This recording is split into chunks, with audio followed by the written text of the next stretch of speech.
என் பேர் யுவராஜ். நான் வந்து வாலாஜிலேருந்து வரேன். இப்போ இந்த TNPSC group for 2019 communal rank 2019 overall rank 4272 வாங்கியிருக்கேன்.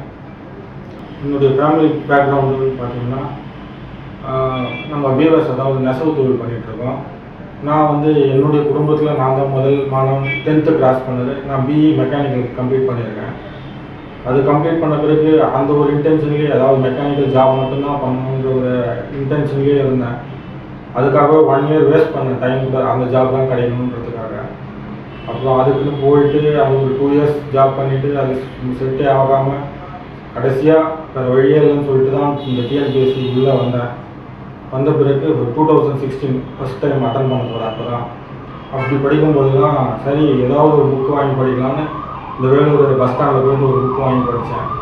அந்த ஃபஸ்ட் டைம் அட்டன் பண்ணும்போது 142 கொஸ்டின் போட்டேன். அப்போவே எனக்கு என்னடா இவ்வளோ மார்க் எடுத்துட்டோமேன்ற மாதிரி ஒரு இது இருந்தது. ஃபைனலாக 3rd அட்டெம்ப்ட், அதாவது 2019 தான் எழுதி ஆகணும், அப்பயும் கிளியர் பண்ணி ஆகணுன்ற ஒரு இதோடு இருந்தேன்.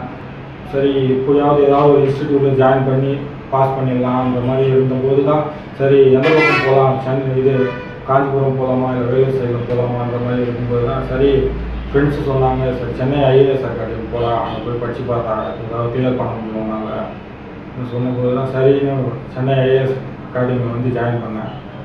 ஜாயின் பண்ணிவிட்டு நல்லா கோச்சிங் கொடுத்து சரி அட்டன் பண்ணி கிளியர் பண்ணிட்டேன். நல்ல கிளாஸ் எடுத்தாங்க. நான் வந்து மெயினாக கான்சன்ட்ரேட் பண்ணது வந்து பார்த்திங்கன்னா எக்ஸாம், அதாவது கிளாஸ் டெஸ்ட்டு இருப்பாங்க. கண்டிப்பாக ஒரு டெஸ்ட்டோட மிஸ் பண்ணாமல் வந்து மட்டும் அட்டன் பண்ணுவேன் கண்டிப்பாக. ஆனால் அது அந்த எக்ஸ்பீரியன்ஸ் கொடுத்ததால தான் நான் என்னால் எக்ஸாம் அட்டன் பண்ண முடிஞ்சது. அதை அட்டன் பண்ணேன், கிளியர் பண்ணியிருக்கேன். ரெண்டாவது சார் வந்து அடிக்கடி வந்து கிளாஸில் வந்து அவர் சொல்லுவார் எப்படி படிக்கணுன்ற மாதிரி சொல்லிட்டு இருந்தார். மேக்ஸிமம் கொஸ்டின் பேப்பர் ரிவைஸ் பண்ணுங்கள், அதில் கான்சென்ட்ரேட் பண்ணுங்கன்ற மாதிரி சொல்லிட்டு இருந்தார். நானும் சரி சார் சொல்கிறாரு ட்ரை பண்ணி பார்க்கலாம் அப்படின்னு சொல்லிட்டு ட்ரை பண்ணேன். ட்ரை பண்ணுறது எப்படி ட்ரை பண்ணணும்னு பார்த்தீங்கன்னா, நான் வந்து வாலாஜிலேருந்து வருவேன் கிளாஸுக்கு. எப்படியும் ஒரு 45 மினிட்ஸ் ஆகும் ரீச் ஆகிறதுக்கு. பஸ்ஸில் வரும்போதே கொஸ்டின் பேப்பர் டவுன்லோட் பண்ணிடுவேன். பஸ்ஸில் அப்படியே படிச்சுட்டு வருவேன். டெய்லி ஒரு கொஸ்டின் பேப்பர்னு ஒரு 30 கொஸ்டின் பேப்பர் ரிவைஸ் பண்ணேன். அதுவே ரொம்ப எனக்கு ஹெல்ப்ஃபுல்லாக இருந்தது. ரெண்டாவதுன்னு பார்த்தீங்கன்னா கொஸ்டின் பேப்பர் ஒரு பக்கம், ரெண்டாவது லாங்குவேஜ் தான் மெயினாக கான்சென்ட்ரேட் பண்ணோம். அதுதான் வந்து நான் மார்க் எடுத்து கொடுக்குன்ற மாதிரி இருந்தது. அதுவும் அந்த கிளாஸ் விட மாட்டேன், கண்டிப்பாக கிளாஸ் அட்டன் பண்ணுவேன். அந்த லாங்குவேஜ் ஆப்டிடியூட் இது 2 மட்டும் கான்சென்ட்ரேட் அதிகமாக பண்ணேன். அது ரொம்ப ஹெல்ப்ஃபுல்லாக இருந்தது. பசங்களுக்குன்னு பார்த்தீங்கன்னா எப்படி படிக்கணும்னு பார்த்தீங்கன்னா, மேக்ஸிமம் அதிகமாக டைம் ஸ்பெண்ட் பண்ணல, படிக்கிறது புரிஞ்சுட்டு படிப்பேன், அவ்வளோதான். அது வந்து எனக்கு ரொம்ப ஹெல்ப்ஃபுல்லாக இருந்தது. நிறைய பேர் சொல்லுவாங்க 10 ஹவர்ஸ் படிக்கணும், 12 ஹவர்ஸ் படிக்கணும் அந்த மாதிரி. நான் படித்தது பார்த்தீங்கன்னா ஒரு 4 ஹவர்ஸ் அவ்வளோதான் இருக்கும் ஒரு நாளைக்கு.